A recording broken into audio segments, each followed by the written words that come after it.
Ces scènes de pêche peuvent sembler banales, mais en réalité, elles sont extraordinaires, car elles ont lieu au Kazakhstan, sur les rives de la mer d'Aral. Une mer considérée comme morte depuis plus de 30 ans. Je pars pour un voyage au cœur de la steppe, à la recherche d'une mer que le monde croyait à jamais perdue.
Cette histoire commence en 1947, dans le secret de l'Empire soviétique. À cette époque, en Ouzbékistan, des villages entiers vivent de la pêche. Pourtant, Staline a d'autres projets pour cette région. La culture intensive du coton. Des pompes sont installées le long de la Moudaria et du Sirdaria, les fleuves qui alimentent la mer. Cette irrigation intensive commence en 1961 et coupe la mer en deux. 50 ans plus tard, la surface de la mer d'Aral a diminué de 3/4.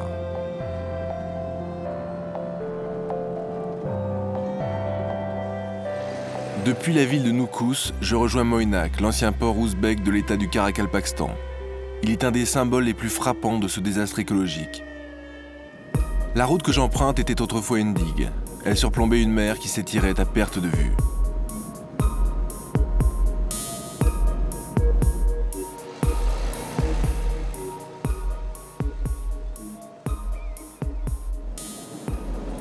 C'est vraiment étrange la sensation qu'on ressent quand on arrive à Moynak. Je sais pas si c'est le sable, la lumière, mais on a l'impression que la mer est encore là. On a l'impression qu'on va l'apercevoir au coin de la rue. Elle rôde un petit peu comme un fantôme. C'est certain, aujourd'hui elle est plus là, elle est à plus de 100 km de la ville.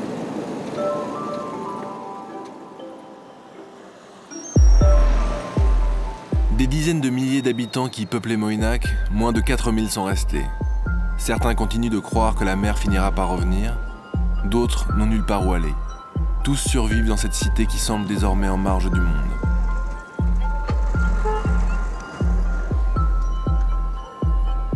Je pars à la recherche des traces de la mer, mais aux portes de la ville, c'est déjà le désert.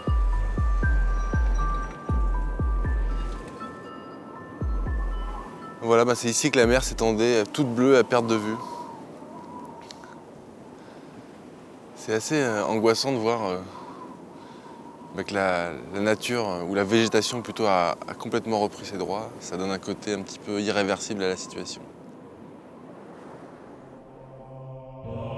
Ici, les hommes ont vu leur monde s'évaporer, sacrifiés au profit de la culture du coton, qui désormais représente un revenu insignifiant pour le Karakalpakstan. Les pompes tournent encore et chaque jour la mer s'éloigne un peu plus de Moynak. J'avance dans ce no man's land comme dans un mauvais rêve, à la recherche des dernières traces de l'activité maritime. L'ultime vestige est une conserverie en ruine à la sortie de la ville. C'est possible d'aller voir? Non, non, non, c'est pas possible. C'est pas possible. Mais un petit peu, juste pour voir un tout petit peu. Non, il n'y a rien à voir dedans, c'est fermé.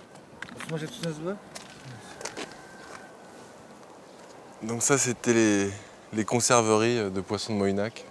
Il y avait une conserverie qui traitait tout le poisson qui venait des 6 usines. Dans ce bâtiment, il y avait plusieurs milliers de personnes qui travaillaient, surtout des femmes. Aujourd'hui, il n'y a plus rien. Ce qui est dingue, c'est qu'ils ont essayé de conserver cet endroit le plus longtemps possible pour maintenir du travail dans la région. Donc d'abord, ils ont pris les poissons des lacs résiduels de la mer d'Aral, que les femmes continuent à mettre en conserve. Et puis après ça, comme il n'y avait plus de poissons, ils ont fait un truc incroyable, c'est qu'ils ont fait venir du poisson de la Baltique pour le mettre en conserve ici. C'est assez soviétique comme système. Voilà, donc nous on n'a pas le droit de rentrer.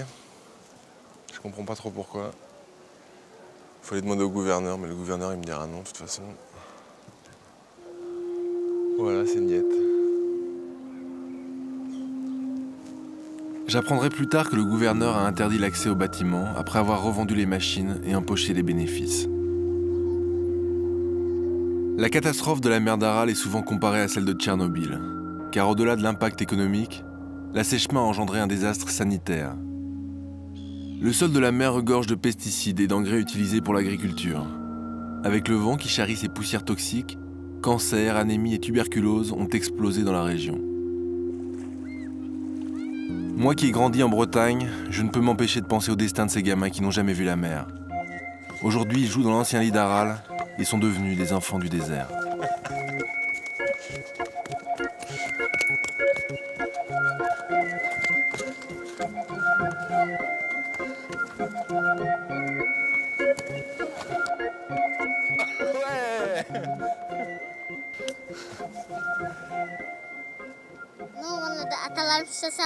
Nos grands-parents disent qu'ici, avant, il y avait plein d'eau. Eux, ils ont travaillé sur la mer. Si vous deviez peindre la mer d'Aral, vous la peindriez comment? Quelle couleur vous mettriez sur votre dessin? Je la dessinerais bleue ou verte. La mer quand les pêcheurs travaillent. Des grands bateaux avec des pêcheurs. J'aimerais dessiner ça. Des vagues, des bateaux.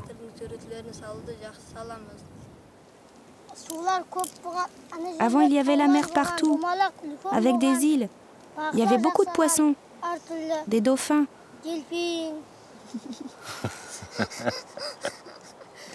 Pourquoi tu dis des dauphins?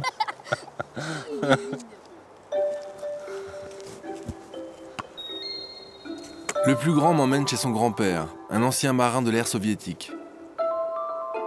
À 80 ans, il est la mémoire de la grande pêche. Tugurdul? Turdugul? Wimermek. Turdugul? Wimerdek. Francia? Paris? Paris? Non, Paris et Saint-Malo. Tenidzi.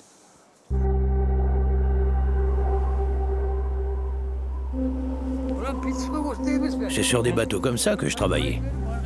Celui-là, c'était un bon bateau. Il y avait 7 marins à bord avec le capitaine. Avec un bateau comme ça, on partait 15 ou 20 jours en mer. Puis on rentrait retrouver notre famille. Où je suis là, c'était la mer d'Aral. Il y avait des grosses vagues ici.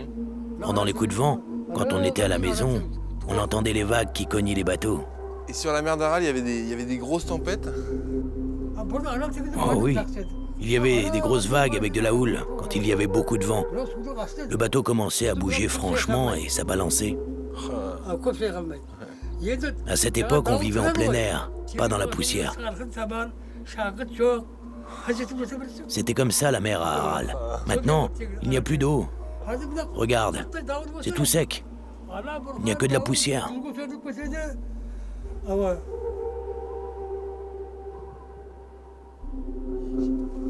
C'était une vie heureuse, la vie de pêcheur sur la mer d'Aral? Bien sûr. J'étais heureux de vivre en mer et de pêcher les poissons. C'était un bon travail. Je suis fier d'avoir été un pêcheur. J'aimais être dehors, au frais, et dormir sur le bateau. On gagnait bien avec le poisson. Même en hiver, on partait pêcher. Maintenant, je suis à la retraite, je profite de mes économies de pêcheur pour vivre. Ici, à partir de 1972, la mer est partie. Après avoir espéré qu'elle ne parte pas loin, beaucoup de gens ont quitté la région quand la mer a vraiment disparu. Ils ont dit qu'ils sauveraient la mer. Mais ils n'ont rien fait. Maintenant, c'est tout sec. La mer est morte. Est-ce qu'elle va revenir un jour ?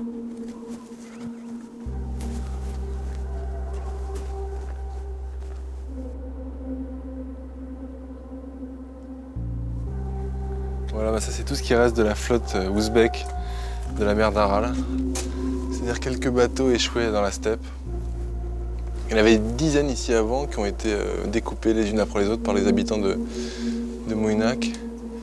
Voilà, c'était une manne pour des gens qui n'avaient plus grand-chose pour vivre. C'est drôle parce que ce sont des images assez connues, ces bateaux échoués comme ça, mais quand on y est, puis les témoignages comme celui qu'on vient d'entendre, c'est pas pareil. C'est un vrai choc et c'est assez émouvant.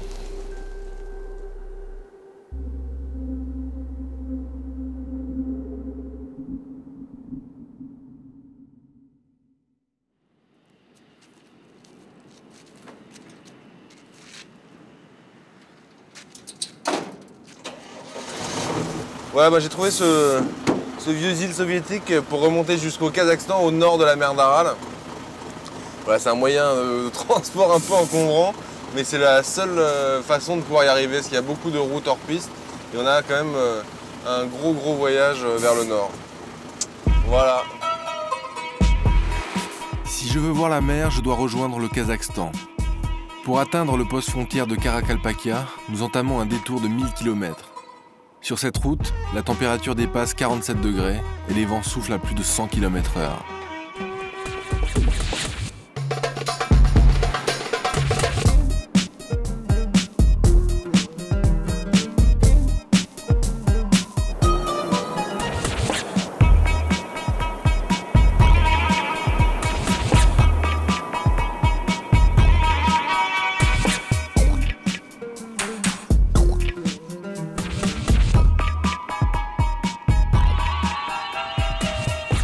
Deux jours, c'est le temps qu'il nous faut pour rejoindre par les pistes le barrage de Kokharal, zone de contact entre la petite mer au Kazakhstan et la grande mer en Ouzbékistan.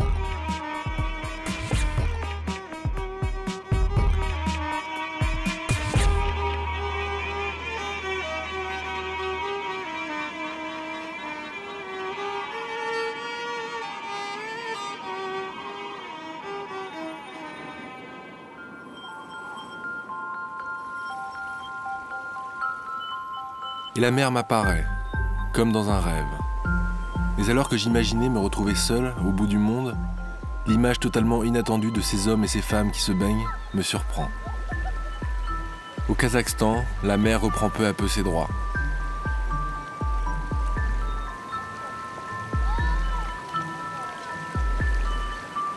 Le retour de la mer, on le doit avant tout à la volonté du peuple kazakh. En 1999, face à la pauvreté croissante, le gouverneur d'Aralsk décide la construction d'un barrage à l'embouchure du Syrdarya. L'idée est d'élever une digue à l'endroit du plus fin goulet qui unit la petite mer à la grande mer pour empêcher l'eau d'aller se perdre dans le désert. Le premier ouvrage de 13 km en sable et en bambou finit par céder et la Banque mondiale intervient en permettant enfin la réalisation de l'actuel barrage en béton. Les travaux se terminent en 2005 et en une année seulement, les Kazakhs voient la mer se remplir 4 fois plus vite que prévu. C'est pratique qu'ils aient fermé les vannes, parce que comme ça on peut pêcher au pied du barrage. C'est drôle d'arriver là. Là c'est vraiment mes toutes premières découvertes de la mer. Attendez, bougez pas. Il y a des gros poissons là, on va essayer d'en attraper.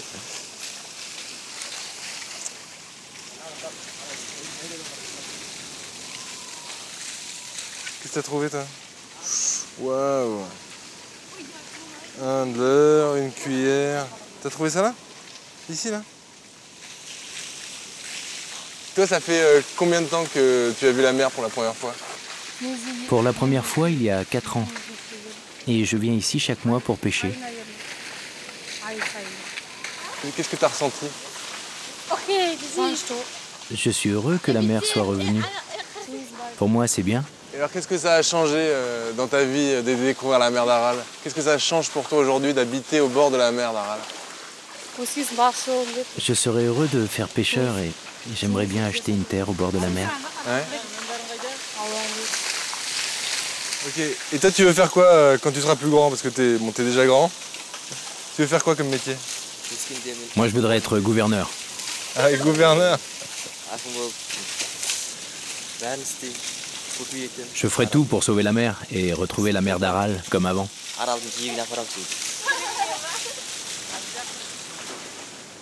C'est fou de se dire qu'ici, sur ce barrage, on marche sur le symbole même de la renaissance de la mer d'Aral. Sans cet ouvrage, ici, il n'y aurait rien. La mer serait toujours asséchée, la région désertique. C'est un vrai symbole de vie. Encouragés par le bilan du barrage de Koch-Aral, le pays et la Banque mondiale ont lancé la construction d'un deuxième ouvrage destiné à ramener l'eau à Aralsk au plus vite. L'ingénieur en chef du projet Aral me reçoit sur le chantier.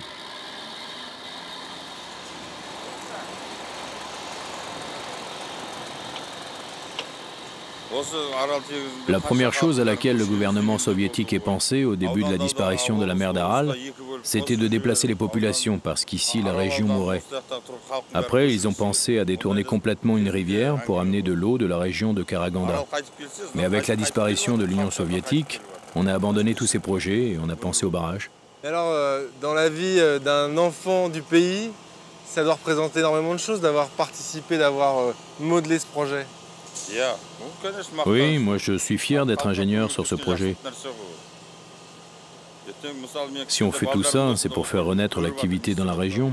J'ai l'espoir que la mer revienne. Ici, on y croit. Si la mer revient, les gens qui sont partis vont revenir. C'est pas la peine d'essayer de détourner une rivière. Les barrages, ça va marcher. On réalise qu'ici, avec le premier barrage, dans la petite mer d'Aral, l'eau monte 4 fois plus vite que ce qu'on avait prévu. C'est encourageant pour le second barrage.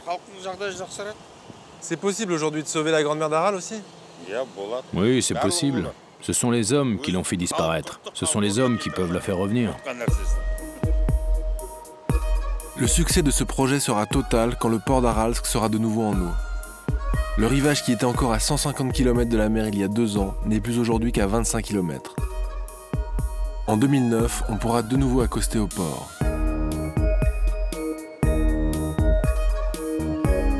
C'est depuis Aralsk que je rejoins les villages des pêcheurs plus au sud. Des hameaux comme Jamboul, un temps abandonné, se repeuplent.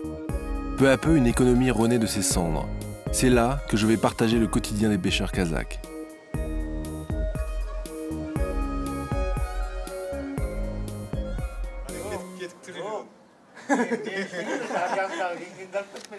Jalrazbay est le chef du groupement de pêcheurs de Jamboul. Il emploie 5 pêcheurs à temps plein et possède plusieurs bateaux. Cet après-midi, je pars en mer avec lui.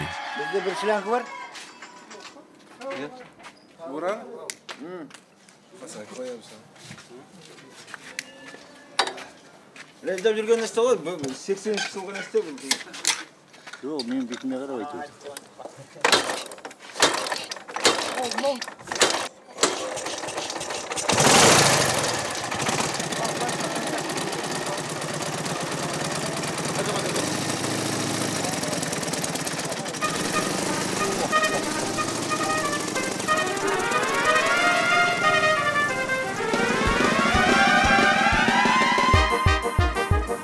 Nous rejoignons les bateaux par une piste qui se déploie sur l'ancien lit de la mer.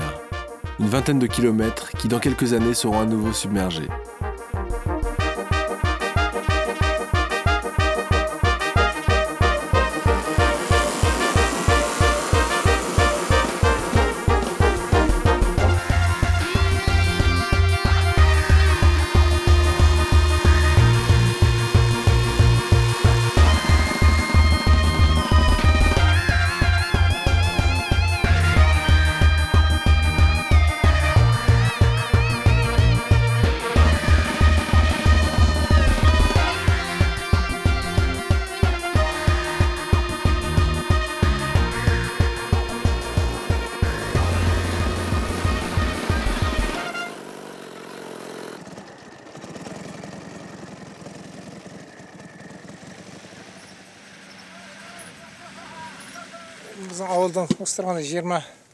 Ici, on est à 22 km du village.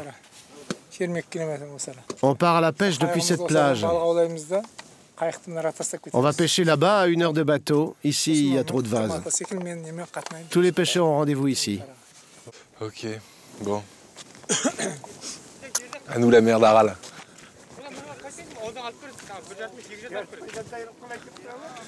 C'est une drôle d'ambiance quand même, on sent pas vraiment la mer et en même temps tous ces hommes là sont... C'est une ambiance de marin-pêcheur, quoi, vraiment. Des gens qui vivent purement de la mer. C'est spécial. La reprise de la pêche a eu lieu en partie grâce au soutien d'une ONG, Harald Tenidi. Fondée par des Danois dans les années 90, elle a permis aux pêcheurs de s'équiper en filets, mais aussi d'acheter leurs embarcations. Harald Tenidi a également généralisé le recours à une pêche respectueuse de l'environnement. Une règle d'or appliquée par la quasi-totalité des pêcheurs, qui ont compris que leur salut et celui de leurs enfants en dépend.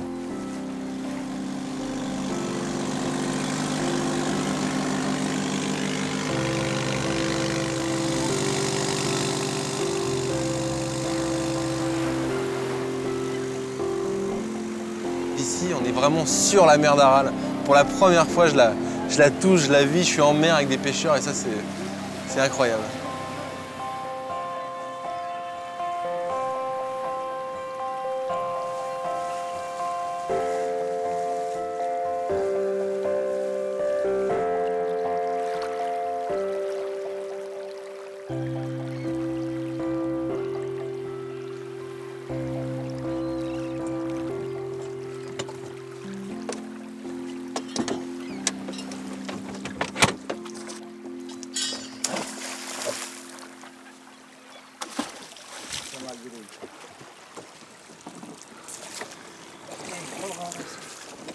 Ici, ils pêchent dans environ 3 mètres d'eau. Voilà, faut être patient, la mer remonte tranquillement.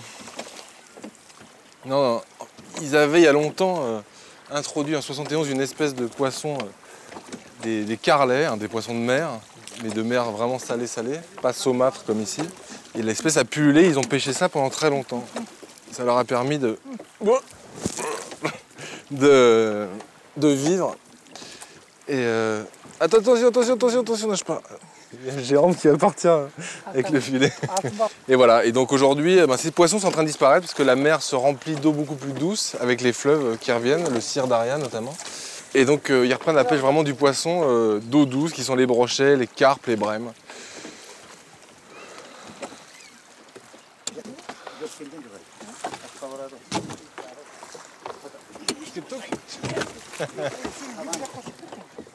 Kettuk, ça veut dire on y va. C'est de l'aviron. 30 kilos dans chaque main, il faut y aller.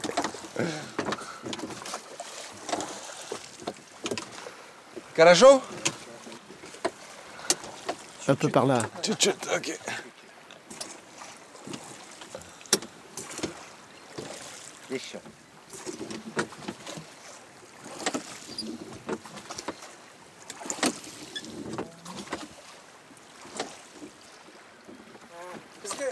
On va te garder, toi. On a besoin d'un bon rameur comme toi. Tu rames bien contre les vagues.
Paisible ici.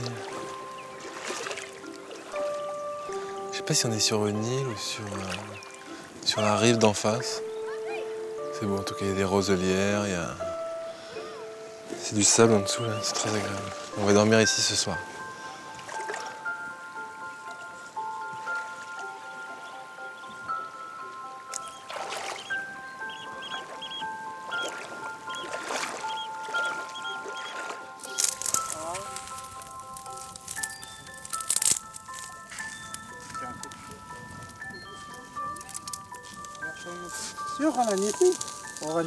Toute ma famille a été pêcheur. Moi, quand je suis devenu pêcheur, la mer avait déjà commencé à disparaître. Très vite, beaucoup de gens de Jamboul sont partis pour la région des lacs de Balrache, à des centaines de kilomètres d'ici. Moi aussi, je suis parti là-bas pour continuer à pêcher et à gagner ma vie. Pas mal de pêcheurs sont restés ici avec leur bétail. Ils ne pouvaient pas partir et le village a survécu grâce à eux. Et puis ici, ça a changé depuis la construction du barrage. On est revenu et maintenant, il y a plusieurs sortes de poissons et on pêche assez bien. Avec mes fils et tous mes amis, on vit grâce à la pêche à Aral. Et il n'y a pas d'autre travail ici. Quel avenir tu vois aujourd'hui pour la région de la mer d'Aral, pour tout ce bassin de la mer d'Aral? Quand la mer va revenir, elle sera comme avant, à côté du village. Ça sera bien pour nous, quand elle sera toute proche. Comme ça, mes fils pourront pêcher, eux aussi. Enfin, si tout se passe comme prévu.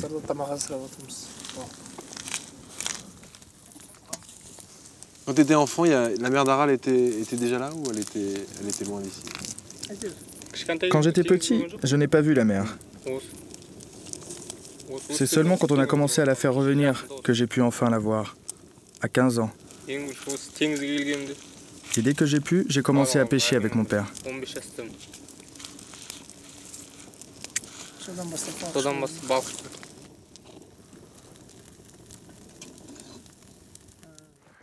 Allez, debout!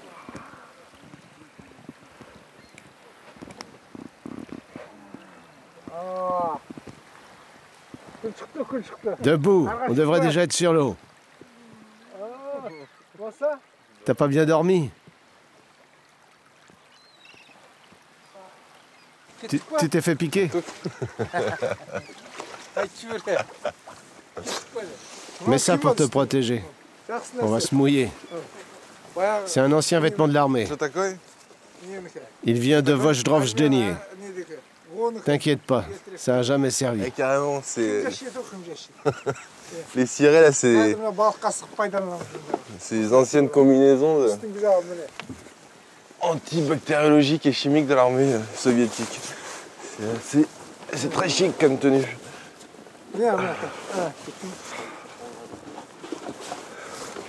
Tu veux mettre ça aussi? Il fait froid ce matin. Non?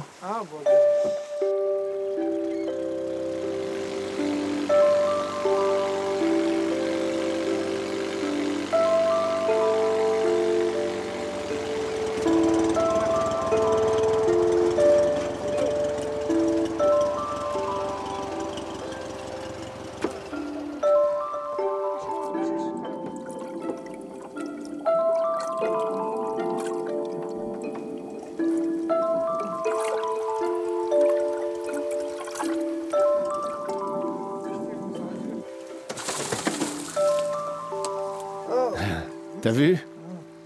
Voilà un beau cendre.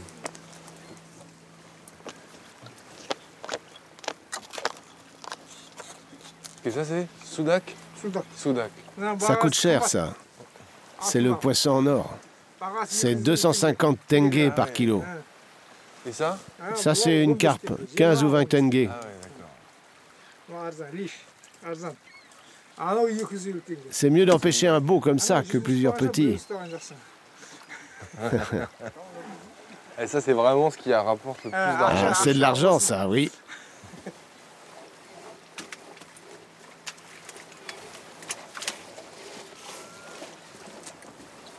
Ah. Tiens, regarde, c'est un carlet. Il vient de la mer Noire.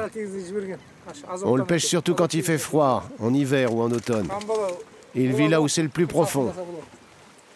Il y a quelques années, c'est le seul poisson qu'on pêchait quand la mer s'est retirée. Heureusement qu'il était là, celui-là.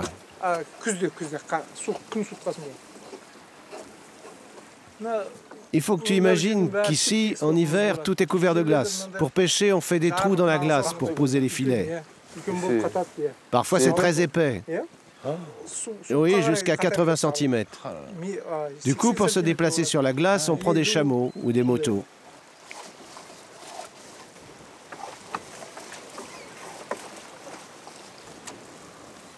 C'est vraiment c'est incroyable de voir que ce monde-là, il fait si chaud en été et que l'hiver, c'est la banquise et qu'ils viennent pêcher avec des chameaux sur la glace. Ça, j'aimerais bien voir ça quand même.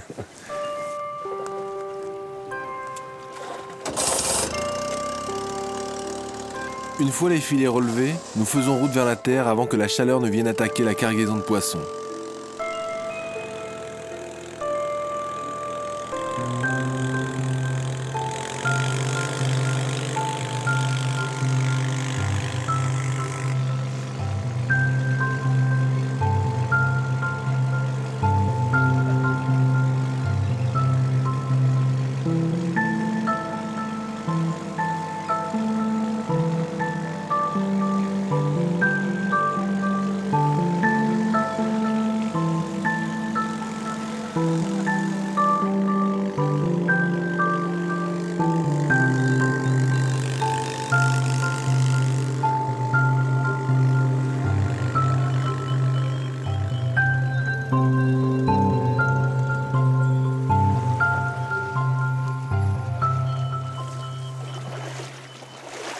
Ah, c'est de la vase ici, on s'en fout jusqu'aux genoux.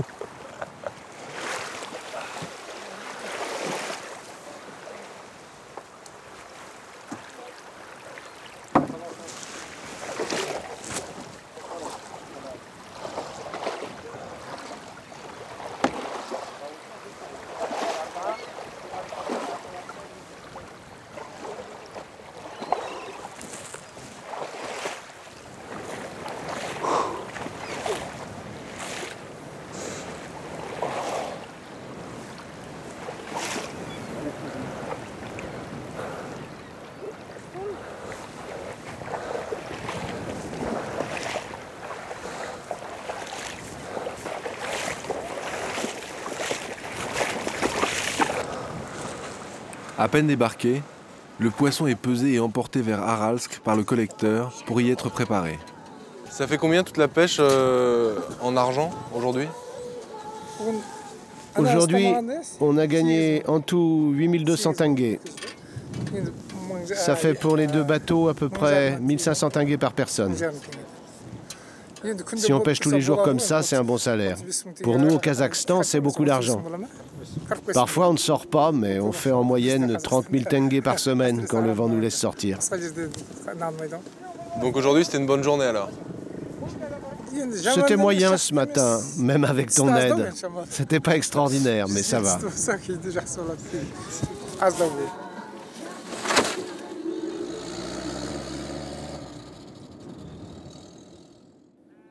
De retour à Jamboul, chez Jalrazbay et sa femme, je découvre l'atmosphère d'une vie partagée entre deux mondes bien différents et pourtant assez proches, le désert et la mer. On va traire les chameaux. C'est quand même des grosses bêtes. Ça a pas l'air hyper sympa. Il faut que tu tires assez fort dessus. Ok.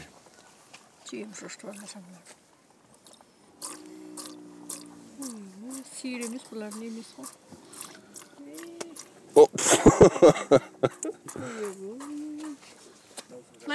Maintenant, tu changes de pie. Ah, celui-là, d'accord. T'as le jeu? C'est bien. Bon, ça c'est la vraie vie de pêcheur kazakh. Oh, je m'en suis foutu partout.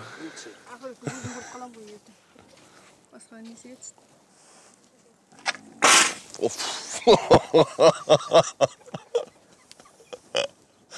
Il n'y a pas que les lamas qui crachent, il y a les chameaux aussi.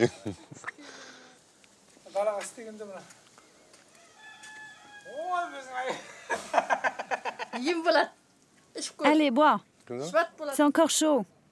C'est bon ça, dis donc. C'est bon. Tu en veux encore? C'est très très bon.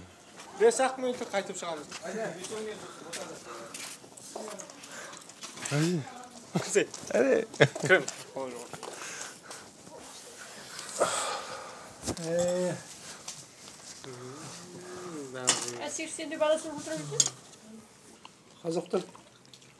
Tu sais, c'est pas une table comme d'habitude. On mange pas comme ça tous les jours. On boit du lait de chamelle, on mange le poisson qu'on pêche. Donc c'est un honneur alors ce soir d'avoir tout ça. Tout ça, c'est parce que tu es notre invité. C'est pas si bas. Bon, alors est-ce que les femmes ici au bord de la mer, elles vont pêcher, elles vont sur les bateaux, est-ce qu'elles vivent aussi avec la mer ou elles restent dans le désert comme ça? J'ai trop de travail à la maison pour aller pêcher. Pendant 10 ans, je n'ai pas pu y aller à la mer. Maintenant, je peux quand même aller me baigner. Quand il fait mauvais temps, elle ne pourrait pas aller sur l'eau. Les femmes, elles sont très fortes. Hein.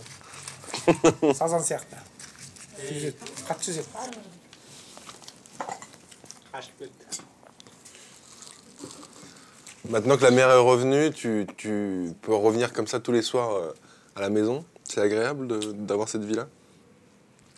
Oui, j'en profite. Je reste avec ma famille. Bien sûr, il y a eu des temps difficiles.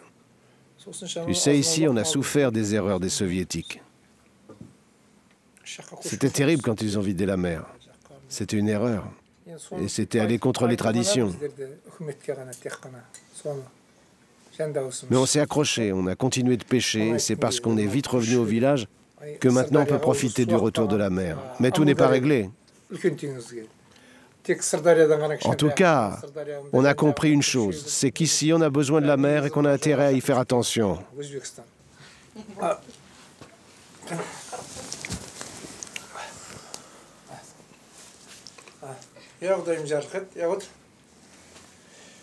Ягодайым жарқет, жарқаудың қамет, дастарханға береке берсін, от тұқмасында аузылық мереке берсін, деннің саулығын, аузының біршілігін берсін, бісміллах, қабыл болсын. Бірінші рет шыға. Естілу.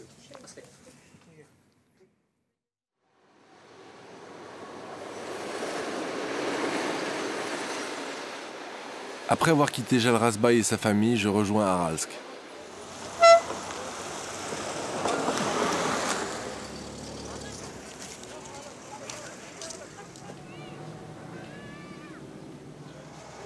Comme chaque matin, à l'entrée de l'usine, on décharge les prises collectées auprès des différentes communautés de pêcheurs.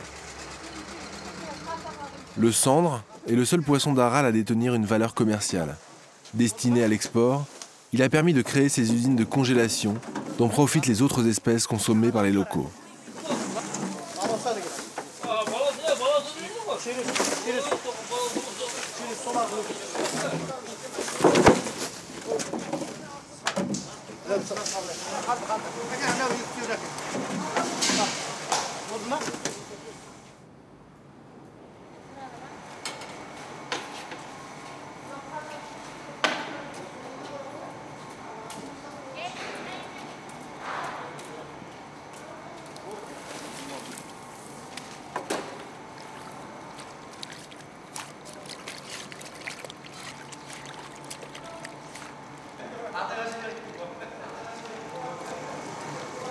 Alors ici on a l'usine de poissons d'Aralsk qui renaît assez timidement.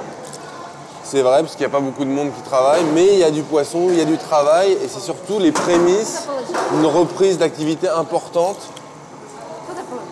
Merci. Et c'est assez touchant de voir que tout ça existe à nouveau. Voilà, donc aujourd'hui c'est dans une baignoire, on espère qu'à l'avenir ça sera dans des grands bassins. Et puis qu'ils feront aussi toute une partie où ils prépareront plus le poisson, c'est-à-dire les tailleront en filet. Alors, en attendant, moi je donne un petit coup de main, ça me fait bien plaisir.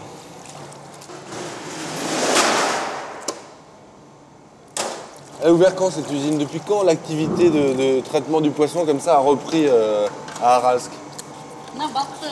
Ça a ouvert en 2004 et on est bien ici depuis. Vous avez vu, vous avez bien pêché. Il y en a des poissons. Les pêcheurs nous l'amènent ici et nous les femmes, on le nettoie. Comment est-ce que tu vis le retour de la mer toi aujourd'hui? Moi je pense à mes enfants. Ça fait 25 ans que je suis dans le poisson. Ça a nourri ma famille et ça leur a permis de faire des études. Avec le retour de la mer, ils peuvent revenir à Aralsk. Maintenant qu'il y a du poisson, il y a du travail. Ah, c'est des beaux poissons quand même ici. Et donc tout ce poisson, après être congelé, il est revendu où? Ce sont les cendres qu'on nettoie ici. C'est le poisson en or. Ceux-là, ils sont envoyés à la capitale ou exportés vers la Russie.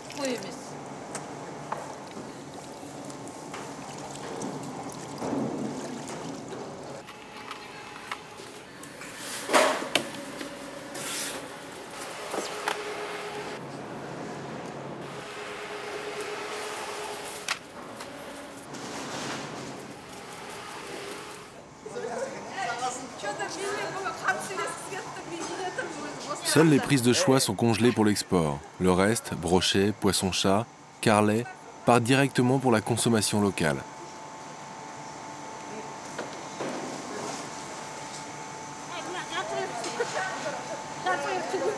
Comment est-ce qu'on voit si un poisson est frais ou pas?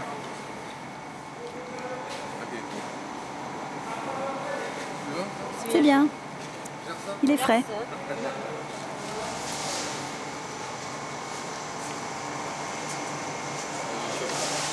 Et tous ces poissons, ils partent, les poissons-chats, les carpes, tout ça, ils partent pour la vente locale? Ça, c'est pour Aralsk. Aralsk? Oui, ces poissons seront vendus au marché. Ah, au bazar. On va leur livrer, là. Ça, c'est bon, ça? Hein, Gertin? Gertin? Oui, c'est bon. Hein?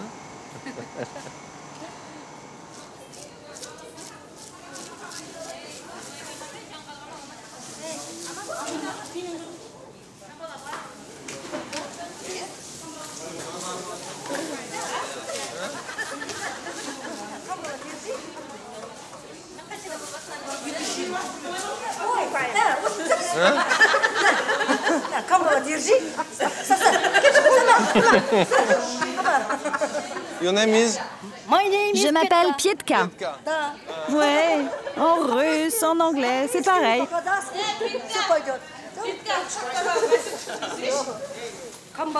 Ça, c'est le carlet. Celui-là, c'est le brochet. Chouka? Chouka. C'est gros, ça, hein? Oui, c'est gros. Combien? 5 kilos? 6 kilos? 7 kilos? 10. Alors ça, j'y crois pas, moi. 6! J'ai gagné! 6 kilos, c'est moi qui l'avais dit. Regarde, regarde. Non, non, non, non, non, non, non. Ça, 4 kilos. Moi, c'est moi qui l'ai pêché.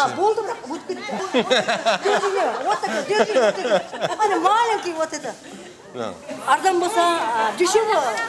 Si tu vends le poisson cher, tu vends rien. Ici, les gens n'ont pas d'argent. Mais si tu fais un bon prix, les gens aiment bien acheter du poisson. Est-ce que les poissonnières aujourd'hui sont plus heureuses depuis que les poissons sont revenus? Hein? Ça va, on est bien. C'est grâce à l'argent du poisson qu'on nourrit la famille. De toute façon, il n'y a rien d'autre ici.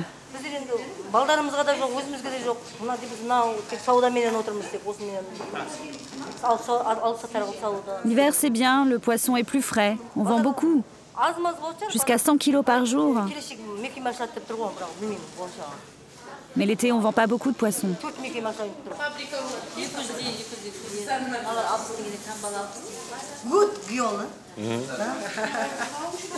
Bien. Bye bye. Allez, comme ça. Allez, au revoir.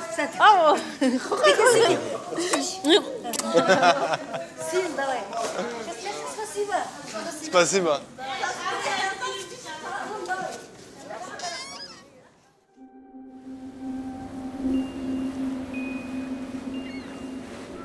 Quand je navigue sur une mer, j'ai du mal à ne pas aller voir ce qu'il se passe en dessous. Et ici plus qu'ailleurs, car les eaux sombres d'Aral restent peu explorées.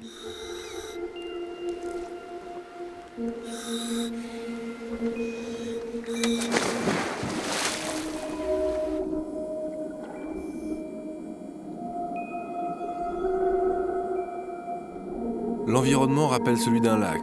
Poissons, herbes, moules d'eau douce, Je suis stupéfait de voir à quelle vitesse la vie aquatique reprend ses droits sur la steppe, qui occupait cette place il y a à peine 2 ans.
J'ai retrouvé Céric qui m'emmène aujourd'hui à la fête des pêcheurs de la mer d'Aral.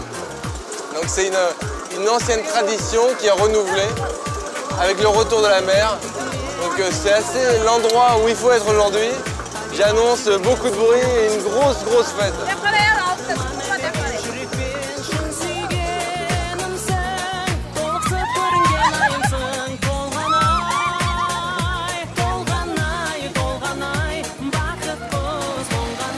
Réminiscence des anciennes réjouissances soviétiques qui célébraient les travailleurs, la fête des pêcheurs avait disparu avec la mer.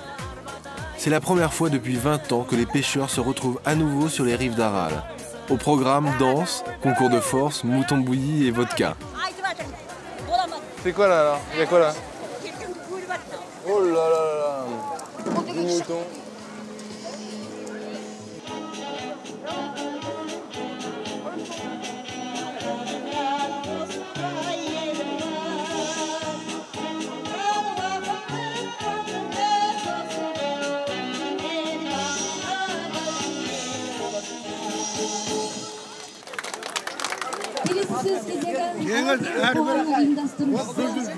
Il y a une légende qui dit que la mer d'Aral s'est vidée et s'est remplie 29 fois déjà.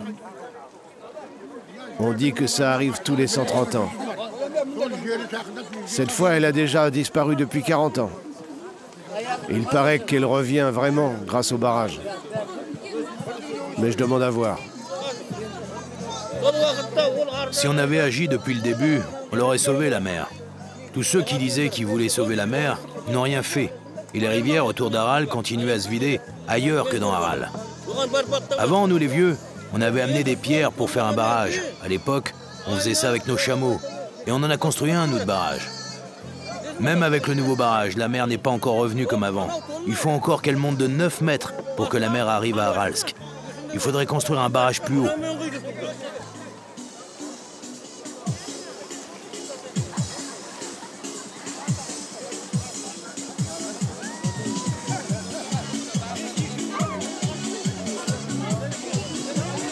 Je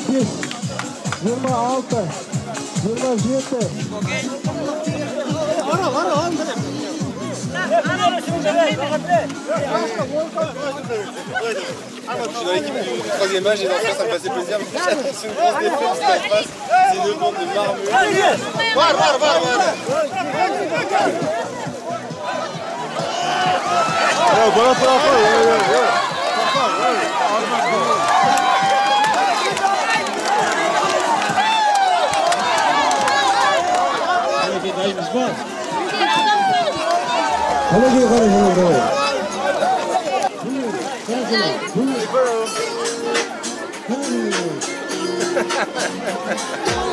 J'ai récupéré mes pompes. Mon aventure se termine ici. Le retour des eaux de la petite mer n'est pas encore un pari gagné et les problèmes sont loin d'être réglés. Mais les Kazakhs se sont lancés un défi passionnant. Alors que les pêcheurs célèbrent Aral, ma pensée vogue vers l'Ouzbékistan. Pour tous, cette région semble définitivement condamnée. Pourtant, je garde espoir qu'un jour, les enfants du désert de Moynak connaîtront à leur tour le bonheur de contempler la mer. Un rêve idéaliste, sans doute. Mais les Kazakhs nous ont prouvé que rien n'est jamais perdu. On retourne de la mer d'Aral, hein, on retourne de Teniti. Ok? Allez, nos zdrovia. Pour notre santé. Et au Kazakhstan.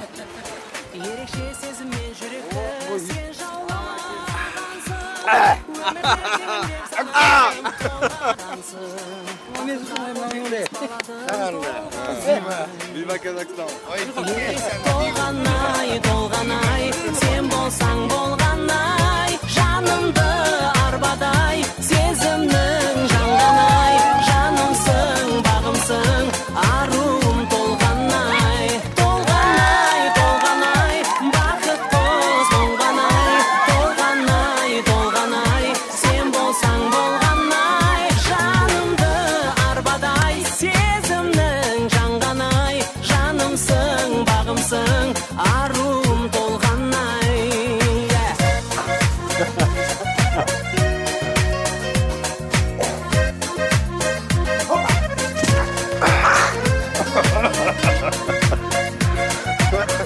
Fort comme un Kazakh, on dit. Fort comme un Malouin. Топтунук көзүңмен еркелеп сен баурағансың, бақытқа қол жетпес баладың толғанай.